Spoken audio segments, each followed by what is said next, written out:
120 ዓመታትን የተሻገረው የዋንጫ ረሃብ ምላሽ አገኘ። ዘ ኢግልስ ከምስረታው 1905 ጀምሮ ምንም አይነት ዋንጫ ሳያሳካ 120 ዓመታትን የዘለቀው የደቡብ ለንደን ክሪስታል ፓላስ ከዚህ ሁሉ ዓመት ጥበቃ በኋላ ሜይ 17 2025 ምላሹን አግኝቷል። በህይወት መስመር ላይ ደስታና ስኬትን ለማግኘት ብዙ ያስጠብቃልና ከዚህ ሁሉ ጥበቃ በኋላ እውን ሆኗል። የሶስት ትውልድ ጥያቄ ምላሽ አግኝቷል። ከአዛውንት እስከ ጎልማሳ ብሎም እስከ ህፃናት በጽኑ ጥበቃ ይችን ቀን ናፍቆ ጸንተዋልና ቀን ክሷቸው ለዚህ ደስታ በቅተዋል። ለክሪስታል ፓላስ ፀሐይ ወጥታለች፣ አንገታቸውንም ቀና አድርገዋል። እግር ኳስ ከዋንጫ ማሸነፍ በላይ መሆኑን ያሳዩን የፓላስ ደጋፊዎች ምሽቱን እስከ ዘመናቸው ማብቂያ ድረስ የሚረሱት አይሆንም። አብረውት ታግለዋልና፣ አብረውት ደግፈዋልና። ለመላው የእግር ኳስ ተመልካች ለቡድኖቹ ከሚደግፉት ውጪ የበታቾቹ ሲያሸንፉ እና ደስተኛ ሲሆኑ ማየት ስሜትን የሚያሞቅ ነው።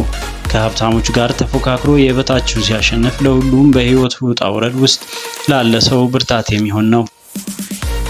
በጨዋታው ተጋጣሚው ማንቸስተር ሲቲ ሁሉንም ክብር ቀድሞ ማጣጣሙ የማይዘነጋ ሲሆን በዘንድሮ የውድድር ዘመን ዓመቱን በአንድ ዋንጫ ከማጠናቀቅ የዘለለ የሚሰጠው የተለየ ደስታ የለም።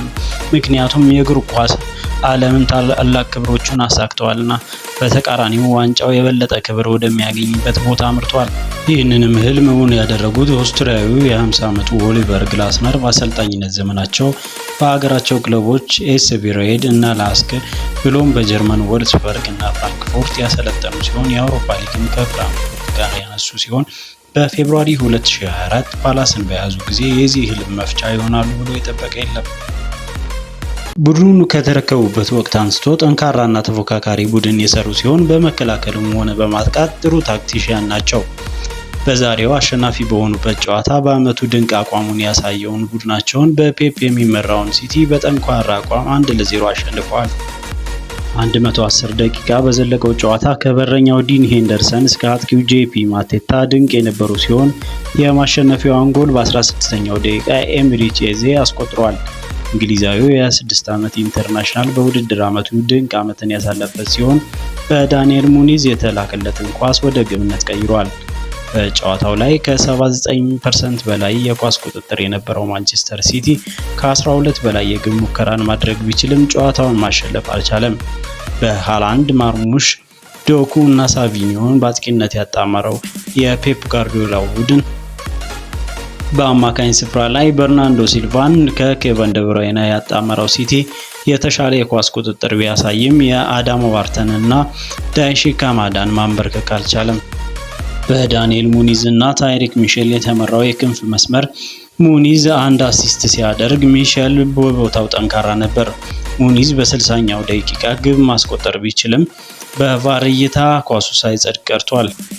በሲቲ በኩል ኦሪዮሊ እንዲሁም አካንጂ ኳስን ተቆጣጥሮ ከመጫወት የዘለለ አስተዋጽኦ አልነበራቸውም። በአጥቂ መስመር ላይ ኢስማኤል አሳርን፣ ኤዜን እንዲሁም ማቴታን የተመራው ፓላስ የጋቫርዲዮልን፣ ዲያዝን እንዲሁም የበረኛውን ኦርቴጋን አጥር ሰብሮ አሸናፊ መሆን ችሏል። የጨዋታውን መልክ መቀየር የሚያስችለውን የፍጹም ቅጣት ምት በ36ኛው ደቂቃ ሲቲ ቢያገኝም ግብፃዊው ኦማር ማርሙሽ ወደ ውጤት መቀየር ሳይችል ቀርቷል። በጨዋታው ድንቅ ጊዜን ባሳለፈው ዲን ሄንደርሰን ኳሱ መክኗል። በጨዋታው ላይ ከባድ ተጋድሎ በማካሄድ የብዙዎቹን ግምት ያፋለሰው የደቡብ ለንደን ተወካይ ፓላስ የዋንጫ ረሃቡን በማስታገስ ደጋፊዎችን በእንባ አራጭቷል። ከመረጃዎቹ ጋር ዳዊት ነበርኩኝ። የኳስ ተራ ዩቲዩብ ቻናልን ሰብስክራይብ በማድረግ አብራችሁ እንድትቆዩ ጋብዛለሁ።